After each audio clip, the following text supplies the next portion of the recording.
नमस्कार दोस्तों, passion gardening में आपका बहुत बहुत स्वागत है। दोस्तों, गार्डन में गुड़हल के प्लांट पर या किसी भी प्लांट पर इतने सुंदर सुंदर फूल लाने के लिए कुछ बेसिक नीड्स होते हैं, कुछ बेसिक ज़रूरत होते हैं, कुछ बेसिक टिप्स होते हैं, कुछ बेसिक फर्टिलाइजर होते हैं, जिसका यूज करके हम अपने गार्डन पर ऐसे ही सुंदर सुंदर बड़े बड़े फ्लावर ले सकते हैं। लेकिन अधिकतर हम ये सब नहीं जानते हैं। सिंपल तौर पर कहें तो कई सारे ऐसे लोग हैं जो फ्लावर के प्लांट तो लगाते हैं, लेकिन उन्हें ये नहीं पता होता है कि अपने गार्डन में हमें कौन कौन से काम करने चाहिए। हमने नर्सरी में देखा बहुत सुंदर से फ्लावर खिल रहे हैं, उनके फ्लावर के प्लांट खरीद लिए, घर ले आए और हमने उसे रिपोर्ट कर दिया। रिपोर्ट करने के बाद कुछ दिनों तक तो फ्लावर वो ऐसे ही खिले। उसके बाद धीरे धीरे उनकी मिट्टी बेजान हो गई, प्लांट कमज़ोर पड़ने लगे, धीरे धीरे उनकी ग्रोथ रुक गई और उसके बाद उसमें फ्लावरिंग बंद हो गया। तो लोग परेशान हो जाते हैं। हाल ही में कई लोगों ने मुझे ये मैसेज किया है, ये बतलाया है कि उनके गुड़हल के प्लांट पर बिल्कुल फ्लावर नहीं आ रहे हैं, तो क्या करें। हमने उस पर फर्टिलाइज़र भी डाल दिया, उसमें पानी भी हम डालते हैं, लेकिन फिर भी उस पर इस तरह से फ्लावर नहीं आते हैं। तो दोस्तों, ये वीडियो आज के लिए बहुत ही ज़्यादा ज़रूरी है, क्योंकि किस तरह से हम अपने गुड़हल के प्लांट की देखभाल करें कि लगातार उस पर इसी तरह से कलियां भरती रहे। मैं लगातार अभी गुड़हल के प्लांट की फ्लावरिंग और उसके फर्टिलाइज़र के बारे में ही वीडियो शेयर कर रही हूँ, और कई सारे वीडियो मैंने दिया और हर बार मैं दिखलाती हूँ कि मेरे प्लांट पर कहीं एक भी कली कम नहीं हुई है। मतलब जितनी कलियां फूल बन जाती है, उससे ज़्यादा कलियां निकल भी आती है। मतलब फ्लावर भी बन रहे हैं और कलियां लगातार निकलती आ रही है।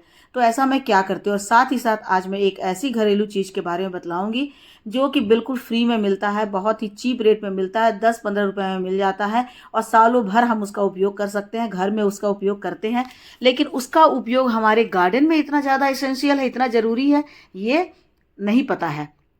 तो आप उसके बारे में जानकर आपको आश्चर्य होगा कि ये एक छोटी सी चीज़ है जिसका उपयोग करने से हमारे प्लांट पर इसी तरह से ग्रोथ आने लगेंगे, ढेर सारी कलियां बनने लगेगी, नए नए पत्ते आने लगेंगे, नई डालियां होने लगेगी और इसी तरह से बड़े बड़े फ्लावर खिलने लगेंगे, क्योंकि वो हमारे मिट्टी की ज़रूरत को पूरा करता है। एक तरह से वो कहें कि वो हमारे मिट्टी के लिए ग्रोथ, मतलब जो होता है प्लांट ग्रोथ रेगुलेटर की तरह काम करता है, ग्रोथ प्रोमोटर की तरह काम करता है। वो हमारे प्लांट को ग्रोथ पर ले आता है। उसको हम जब अपनी मिट्टी में डालते हैं तो मिट्टी रिचार्ज हो जाती है। मिट्टी जो है वो अपने पर डाले गए मिट्टी पर डाले गए सारे फर्टिलाइज़र को यूज़ करना शुरू कर देती है, और जब मिट्टी पर फर्टिलाइज़र जो है वो यूज़ होने शुरू हो जाते हैं तो प्लांट पर ग्रोथ आने शुरू हो जाते हैं। तो अधिकतर तो क्या होता है कि हमारी मिट्टी में जो फर्टिलाइज़र हम डालते हैं वो उसके ऊपरी लेयर पर बने रह जाते हैं। तब क्या होता है कि हमारे प्लांट पर कोई ग्रोथ नहीं दिखता है, ना उसके फ्लावर खिलते हैं, ना उसमें कलियां आती है, ना उसमें कोई ग्रोथ होता है, ना फ्रूटिंग प्लांट पर फ्रूट आते हैं। लेकिन तो क्या होता है कि उसमें मिट्टी जो है हमारी बेजान हो जाती है, यानी मिट्टी हमारी अल्कलाइन हो जाती है। मिट्टी का जो पीएच लेवल होता है वो 7 से ऊपर हो जाता है, या फिर से 5 से नीचे हो जाता है। बहुत ज़्यादा एसिडिक होने से या बहुत ज़्यादा अल्कलाइन होने से हमारी मिट्टी में क्या होता है कि उसमें ग्रोथ की जो टेंडेंसी होती है वो रुक जाती है, और तब वो प्लांट में ग्रोथ नहीं करवा पाता है। तो इसके लिए सबसे पहले हमें अपनी मिट्टी को ऐसा बनाना है जिससे कि वो उसका पीएच वैल्यू जो है मेंटेन रह सके। जब पीएच वैल्यू मेंटेन रहता है, 5 से 7 के बीच होता है, एकदम जो आइडियल होता है। यदि मिट्टी वैसी होती है तो उसमें आप जो भी प्लांट लगाएंगे वो तेज़ी से ग्रोथ करेगी और इसी तरह से भर भर करके फ्लावर आएंगे।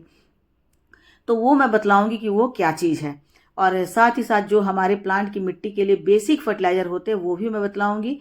ये सारी समस्या आती है जाड़े के दिनों में, क्योंकि जाड़े के दिनों में हमारे प्लांट को धूप कम मिलती है। तो सबसे पहला जो इसमें टिप्स है वो है कि आप अपने प्लांट को ऐसी जगह प्लेस करें जहां पर उसे 5 से 6 से 7 घंटे या 8 घंटे की लगातार डायरेक्ट सनलाइट मिले, धूप मिले, ताकि उन्हें थोड़ी सी गर्मी मिल सके और इस गर्मी में वो अच्छे से डेवलप हो सके, ग्रोथ हो सके।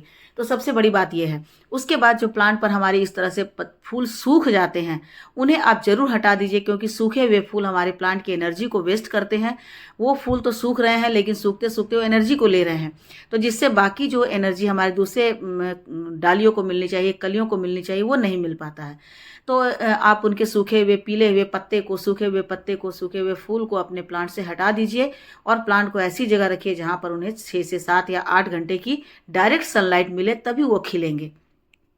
उसके बाद आपको क्या करना है, प्लांट की हर सप्ताह गुड़ाई करनी है, क्योंकि हम पानी जब डालते हैं जाड़े के दिनों में तो पानी से हमारा प्लांट भीग जाता है और उसके बाद नीचे की मिट्टी गीली रह जाती है। गीली होने के कारण प्लांट की ग्रोथ रुक जाती है, क्योंकि रात में पाला भी पड़ता है, ओस भी गिरती है, तो जिससे प्लांट की ग्रोथ रुकती है। तो इसके लिए आपको प्लांट की मिट्टी की गुड़ाई करनी है ताकि नीचे की ठंडी मिट्टी, भीगी हुई मिट्टी ऊपर आ सके और ऊपर की सूखी हुई मिट्टी नीचे जा सके। तो जब ऊपर की सूखी हुई मिट्टी, धूप लगी हुई मिट्टी नीचे जाती है तो प्लांट के जड़ों को ठीक से ग्रोथ करने के लिए नई एनर्जी मिलती है। तब इस तरह से प्लांट पर भर भर करके कलियां और फ्लावर आते हैं। ये हो गई बेसिक चीज़। अब मैं बतलाती हूँ कि किस तरह से हम अपने प्लांट पर कौन सा फर्टिलाइजर डालें जो इस समय बहुत ही ज़्यादा ज़रूरी होती है। उस फर्टिलाइजर को डालने से हमारे प्लांट की ग्रोथ अच्छी होती है, कलियां बड़ी हो जाती है, पत्ते उसके हरे हरे हो जाते हैं और प्लांट बिल्कुल खिला खिला सा लगता है। एक बात का और ध्यान रखना है दोस्तों कि आपको उन्हें वाटरिंग यानी कि पानी तब डालना है जब ऊपर की 1 से 1.5 इंच की मिट्टी इसकी सूख जाए। यदि उसकी 1 से 1.5 इंच की मिट्टी सूखी हुई नहीं है तो आप उस पर पानी नहीं डालें। और ये कब पता चलेगा आपको? तब पता चलेगा जब आप उसकी गुड़ाई करेंगे। तो जब आप उसकी गुड़ाई कर देते हैं तो आपको पता चलता है कि नीचे की मिट्टी कितनी गीली है और कितनी दूर तक गीली है। इसलिए भी प्लांट की मिट्टी की गुड़ाई करना बहुत ही ज़्यादा ज़रूरी हो जाता है। अब चलिए दोस्तों देखते हैं कि हम अपने प्लांट पर क्या क्या डालते हैं।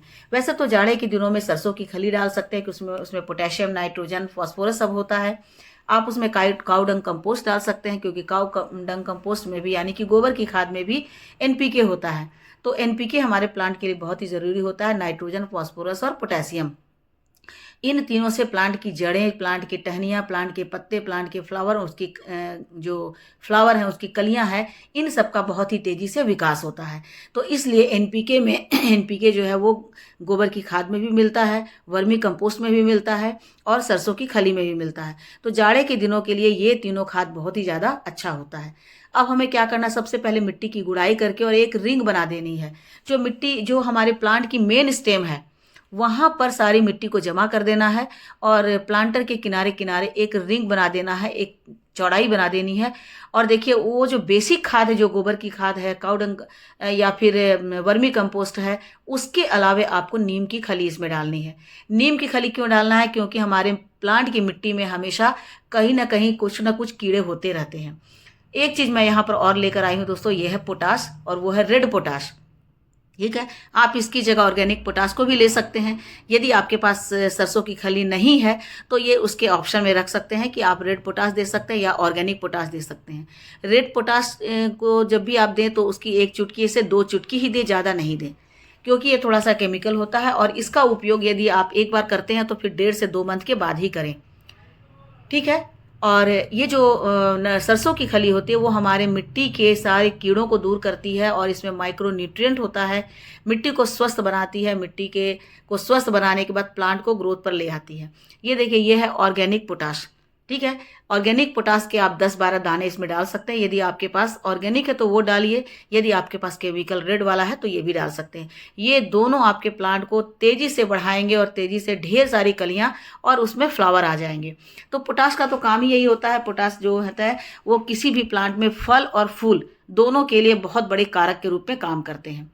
उसके बाद बेसिक चीज़ में हम अपने प्लांट को हर 15 दिन पर हल्दी को भी डालना है, 1 चम्मच हल्दी या आधा चम्मच हल्दी, क्योंकि हल्दी जो होती है वो एंटीसेप्टिक, एंटी फंगल, और पेस्टिसाइड भी होती है। तो इसलिए अपनी मिट्टी में यह डाल करके हमें अपनी मिट्टी को स्वस्थ बनाना है, क्योंकि प्लांट में तभी अच्छे से फ्लावर आएंगे जब मिट्टी स्वस्थ होगी। एक चीज़ और है दोस्तों, एप्सम सॉल्ट या फिर आप सेंधा नमक, इन दोनों में से जो चीज़ आपके पास अवेलेबल है वो आप अपने प्लांट की मिट्टी पर 1 महीने में 1 बार जरूर डालें। ये 15 दिन पर मत डालें, ये 1 महीने में 1 बार डालें, क्योंकि प्लांट की आप गुड़ाई करते हैं, कोई भी जड़ आपकी कट जाती है, आप किसी अपने टहनी की प्रूनिंग किए हैं तो इसके कारण, और या फिर बहुत तेज ठंड पड़ने के कारण यदि आपके प्लांट शॉक में आते हैं तो ये एप्सम सॉल्ट है वो आपके प्लांट को शॉक से बचाएगा। तो इसलिए ज़रूरी हो जाता है कि ये एप्सम सॉल्ट डालना। तो ये 3-4 चीज़ें हैं जो कि बेसिक हैं, ये आप डाल करके अपने प्लांट को तेज़ी से बहुत अच्छा बना सकते हैं, स्वस्थ बना सकते हैं, प्लांट की मिट्टी को अच्छी बना सकते हैं, क्योंकि सारा खेल जो है वो प्लांट की मिट्टी का ही है। यदि मिट्टी अच्छी नहीं होगी तो प्लांट आपके अच्छे नहीं होंगे। प्लांट की मिट्टी को अच्छा बनाने के लिए इसी तरह से आपको, जिस प्लांट पर भी आपके ग्रोथ नहीं हो रहे हैं, जिस प्लांट पर भी नए पत्ते नहीं आ रहे हैं, उस पर ये चारों चीज़ें आप डाल दीजिए, पोटाश, हल्दी, नीम की खली और एप्सम सॉल्ट। इसको डाल देने के बाद एक चीज़ जो है ये दोस्तों काउडंग कंपोस्ट यानी गोबर की खाद, जो कि अच्छे से सड़ी होनी चाहिए। 6 महीने, कम से कम तो 6 महीने की जरूर होनी चाहिए। 6 महीने में उनके अंदर इतने सारे न्यूट्रिएंट्स आ जाते हैं कि आप किसी भी प्लांट पर डालेंगे तो उसका कभी भी साइड इफेक्ट नहीं होगा। यदि आप कच्चा डाल देते हैं तो उसमें छोटे छोटे से पीले पीले कीड़े हो जाएंगे और वो आपके प्लांट की ग्रोथ कराने के बजाय आपके प्लांट को मार देंगे। इसलिए कम से कम 6 महीने पुरानी गोबर की खाद को आप अपने प्लांट पर डाल दीजिए। और साथ ही साथ ये चारों चीज़ें जो कि आपके प्लांट के लिए बहुत ही अच्छा जरूरी है, आपके प्लांट की मिट्टी को स्वस्थ बनाएगा, प्लांट को शॉक से बचाएगा, प्लांट के मिट्टी के कीड़े को दूर करेगा और तेजी से आपके प्लांट के जड़ों को ग्रोथ पर लाएगा, ये सारा। लेकिन दोस्तों अब जो मैं बता रही हूँ आपके सामने, ये देखिए, ये है फिटकरी का एक टुकड़ा। हमने प्लांट की मिट्टी में इतनी सारी जो एसेंशियल चीज़ें डाली है, जो फर्टिलाइजर डाला है, ये हमारी मिट्टी तब एक्सेप्ट करेगी, तब हमारी मिट्टी में ये मिलेगा जब हमारी मिट्टी की पीएच वैल्यू जो है वो बिल्कुल मेंटेन हो। यानी कि यदि पीएच वैल्यू बहुत कम है तो भी ये मिट्टी इसको नहीं ले पाएगी, और यदि पीएच वैल्यू बहुत ज़्यादा है तो भी नहीं। यानी कि हमारी मिट्टी यदि अल्कलाइन हो गई है, क्षारीय होगी बहुत ज़्यादा, या बहुत ज़्यादा अम्लीय होगी, एसिडिक हो गई है, तो भी हमारी प्लांट की मिट्टी में इसका कोई असर नहीं होगा। जितने आपने फर्टिलाइजर डाले हैं वो प्लांट की सतह की मिट्टी पर रखा ही रह जाएगा और आपको लगेगा कि हमने तो सारे फर्टिलाइजर डाल दिए। जैसा कि अक्सर लोग कहते हैं कि हमने बहुत सारे फर्टिलाइजर डाल दिए, सारे फर्टिलाइजर डालकर देख लिए, फिर भी हमारे प्लांट पर फूल नहीं आ रहे हैं, ग्रोथ नहीं हो रही है। तो कारण यही होता है कि मिट्टी या तो बहुत ज़्यादा एसिडिक हो जाती है या फिर मिट्टी अल्कलाइन हो जाती है, जिसके कारण मिट्टी में डाले गए सारे फर्टिलाइजर बेकार हो जाते हैं। तो अब हमें मिट्टी को इस लायक बनाना है, उसके पीएच लेवल को मेंटेन करना है, ताकि मिट्टी हमारे द्वारा दिए गए सारे फर्टिलाइजर को एक्सेप्ट कर सके। तो ये जो फिटकरी का टुकड़ा है वो हमारी मिट्टी को के पीएच लेवल को बिल्कुल मेंटेन रखता है, यानी 5 से 7 के बीच का बना देता है, जिससे कि हम उस पर जो भी फर्टिलाइजर डालते हैं वो फर्टिलाइजर उसे मिट्टी अच्छे से एब्जॉर्व करती है और उसके बाद हमारे प्लांट जो है वो ग्रोथ पर आते हैं। तभी उस पर इतनी सारी कलियां आती है, इतने सारे फ्लावर आते हैं, और नहीं तो आपके प्लांट पर कोई ग्रोथ नहीं होगी। इसलिए यह फिटकरी जो है बहुत अच्छा काम करता है। फिटकरी यानी एलम, पोटेशियम सल्फर और एल्यूमिनियम सल्फर, तो ये हमारे प्लांट के लिए बहुत ही ज़्यादा ज़रूरी होता है। प्लांट की जड़ों के तेज़ी से ग्रोथ के लिए, प्लांट पर पत्ते लाने के लिए, प्लांट पर फ्लावर लाने के लिए, कलियां लाने के लिए और प्लांट को हरा भरा रखने के लिए ये बहुत ज़्यादा ज़रूरी होता है। तो हम इसे कह सकते हैं कि ये प्लांट के लिए ग्रोथ प्रमोटर के एलिमेंट की तरह काम करता है। इसका यूज़ कैसे करना है दोस्तों, आप इसे 2-3 तरह से यूज़ कर सकते हैं। देखिए, मैं यहाँ पर एक डब्बे में पानी ली हूँ, उसमें मैंने फिटकरी का एक टुकड़ा डाल दिया। तो हर प्लांट के लिए एक से जो इसका जो माप होता है वो 1 लीटर पानी में एक छोटा सा टुकड़ा डाल दीजिए और उसको घोल लीजिए। अच्छे से घोल लेने के बाद आप देखेंगे कि इसका कलर बदल गया है, यानी कि ये थोड़ा सा धुंधला, वाटर में धुंधलेपन में आ जाएगी। तो आप इसको लेकर के अपने प्लांट पर डाल दीजिए, जिससे मिट्टी जो है वो मिट्टी की एसिडिटी जो है बराबर से हो जाएगी और पीएच लेवल जो है इसका मेंटेन हो जाएगा। तब आपके प्लांट पर इस तरह से भर भर करके फ्लावर आएंगे। सिर्फ फ्लावर ही नहीं, आप इसको अपने फ्रूटिंग प्लांट पर भी डाल सकते हैं, आप इसको अपने जितने भी जो आपके सब्जियों के प्लांट है उस पर भी डाल सकते हैं। देखिए दोस्तों, कई बार प्लांट के पत्ते इस तरह से हरे हरे हो जाते हैं, यानी कि उन्हें क्लोरोसिस की बीमारी हो जाती है, क्लोरोफिल की कमी हो जाती है।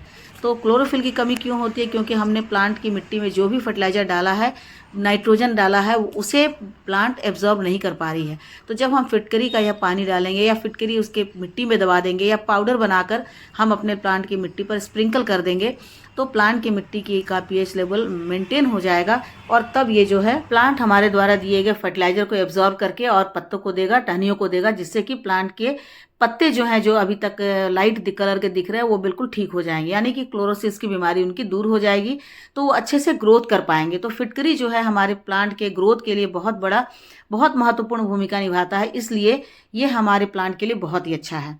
तो ठीक है दोस्तों, आज के लिए बस इतना ही। मिलती हूँ अगले वीडियो में फिर से एक नई जानकारी के साथ। तब तक मेरे साथ बने रहें और अपना ढेर सारा ख्याल रखें। Thank you.